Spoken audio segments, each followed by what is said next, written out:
Welcome back to another video on Influential Sports. We got another TNA recap today.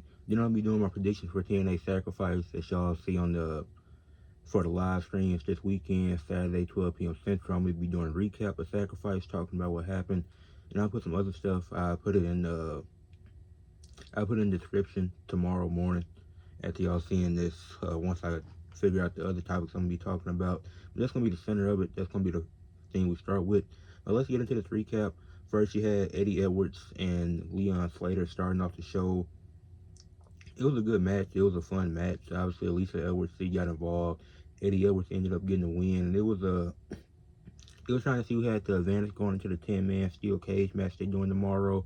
Eddie Edwards was able to get a win for the Systems and the Colognes. And that ended the segment. They ended the match. It was a good way to get the show started. Obviously, Leon Slater, he's already had a few wins this year. He shook a few losses. Like, wins and losses, it don't really matter in TNA. Like, everybody gets a chance to shine in TNA, in my opinion. That's what it's felt like so far this year, at least. Like, everybody's getting their chance to shine. And it made sense for Eddie Edwards to get the win. One of their legends in TNA, so him getting the win to get the advantage for the system, it makes a lot of sense, and it's going to play well into the story that they tell at Sacrifice. Then you had Sami Callihan and Mance Warner do a segment.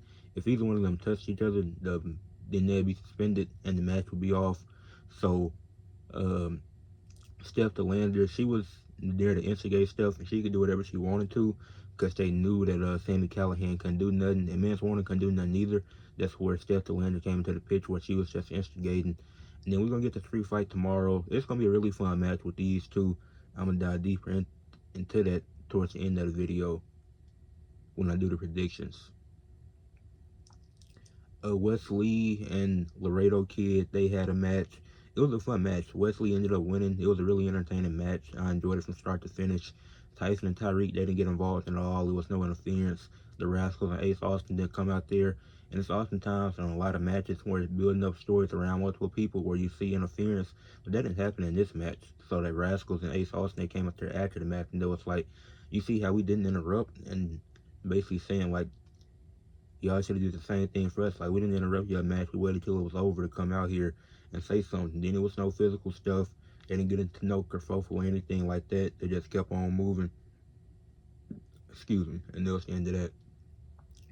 And the promo was actually pretty solid by the Rascals and Ace Austin. I felt like the promos leading up to it hadn't been that great, but this was a really solid promo. I enjoyed this one. Now, the Elegance brand, along with their personal concierge, did a 3-on-2 rematch for the Knockouts Tag Team titles against Spitfire, because basically they didn't complete the full 48. It was either 24 or 48 hours. I think it was 48, but they didn't complete the full thing for Spitfire. As a personal concierge, he dressed up as a custodian to get them out of there.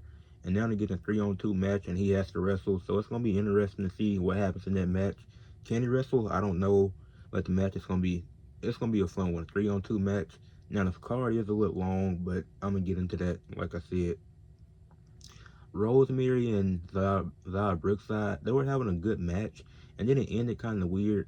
Like, Rosemary, she went to get a chain from under the ring, and she got it, but then Zara Brookside, she stopped her, and she picked up the chain, started wrapping it around her hands like she was going to use it, because the fans were cheering for it too. She would have got disqualified, but the fans wanted to see it. But if you did that, it's like, it would have added some character to Zara Brookside if you did that instead of how the match ended, with Rosemary spitting mist in her face and that being a disqualification. Now, she sold it well. Zara Brookside sold it really good. But I'd rather Zara Brookside get disqualified for hitting her with the chains. It's like the emotions took over. Like, it could add a bit of character to her if you did something like that. Especially for the people that don't know much about Zara Brookside. And she's going up against a former world champion in Rosemary. So even if she gets disqualified, you have a reason to run the match back again, as it was already a good match. Then you had Eric Young and Steve Macklin. They did like a campfire thing, because obviously they got history being a tag team. They didn't have matches before, but now that Eric Young is with the Northern Armory, Steve Macklin, he's not messing with it. But I think at the end of the day, they're gonna come back together at some point. Like, they might do a match one more time, and if Steve Macklin loses, he has to join the Northern Armory and Eric Young. But I think the promo was really good, because it's gonna intertwine, and it's all gonna come back to each other at some point this year. Like, I don't think Steve Macklin gonna be on his own and and this is definitely a way you can keep building that.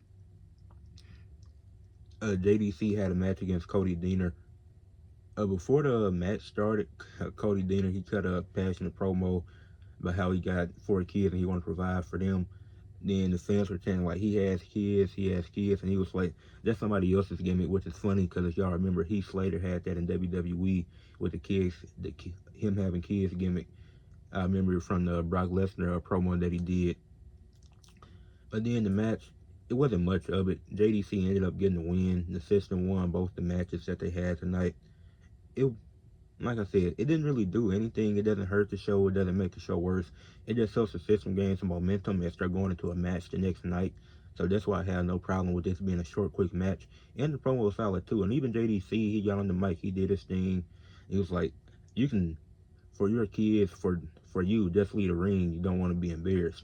And then he did embarrass him. So his point held true. After that, you had Tessa Blanchard and Cora Jade versus Masha Slamovich and Lee Ching Lee. And that match it was a pretty fun knockouts tag team match. I enjoyed it. Like all 4 ladies, they played like they did well in the ring.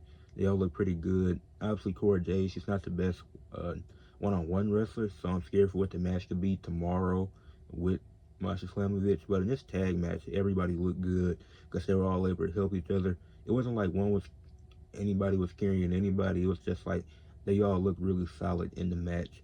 And then Cora Jade, she struck Masha Slamovich with the world title, and then Tessa Blanchard ended up pinning Masha Slamovich for the to win the match.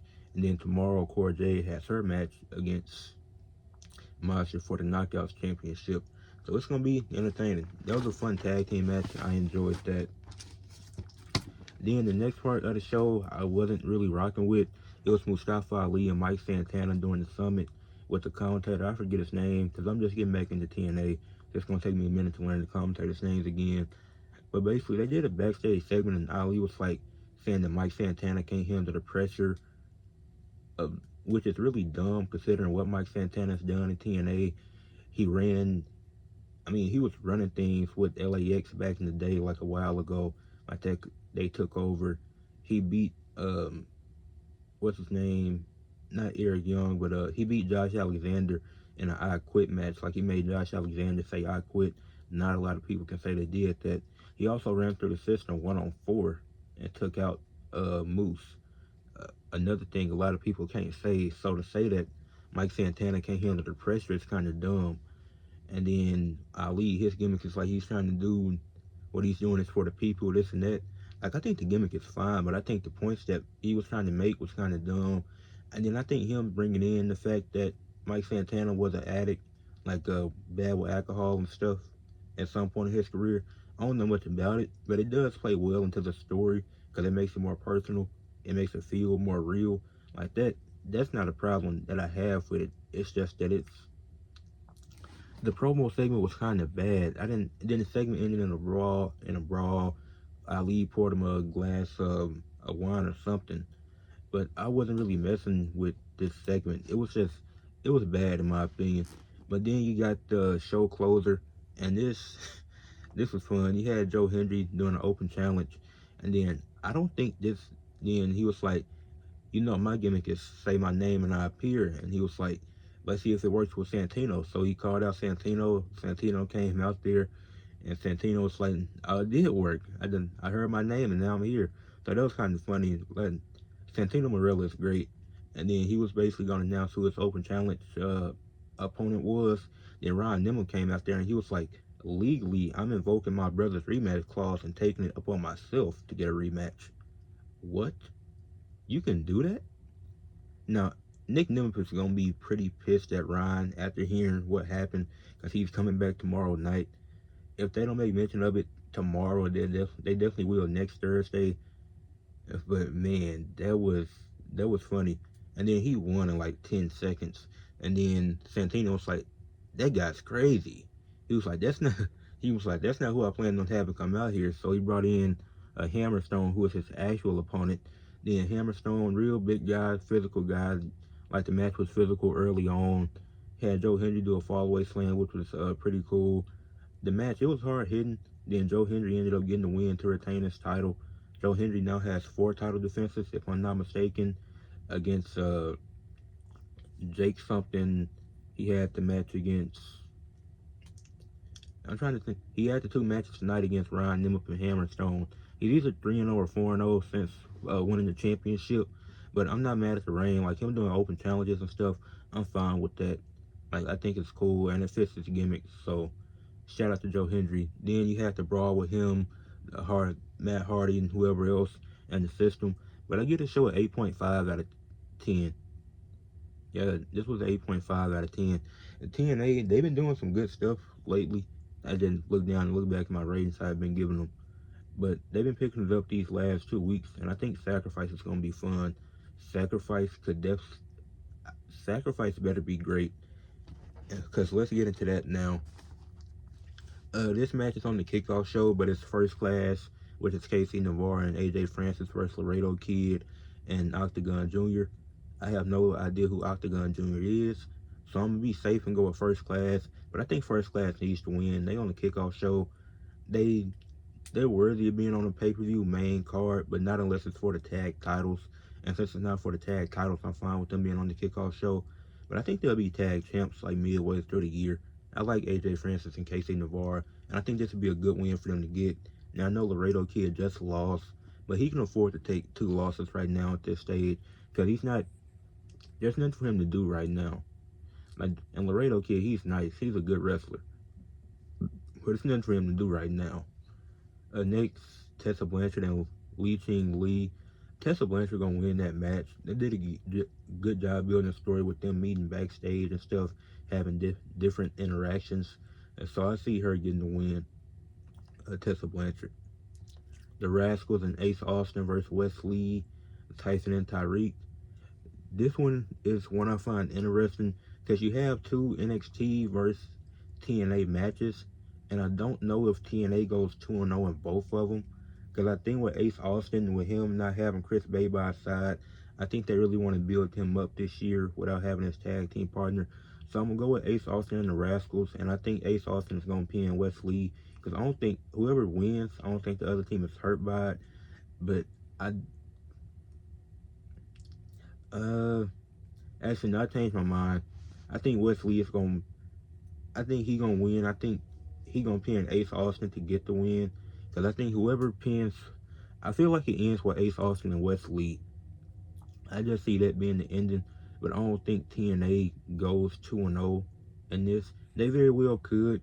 But I see Wes Lee and Tyson and Tyreek winning. Because you got to build up the group to be something like throughout TNA and WWE. Because obviously TNA has started to get some wins with the Hardy Boys beating Fraction.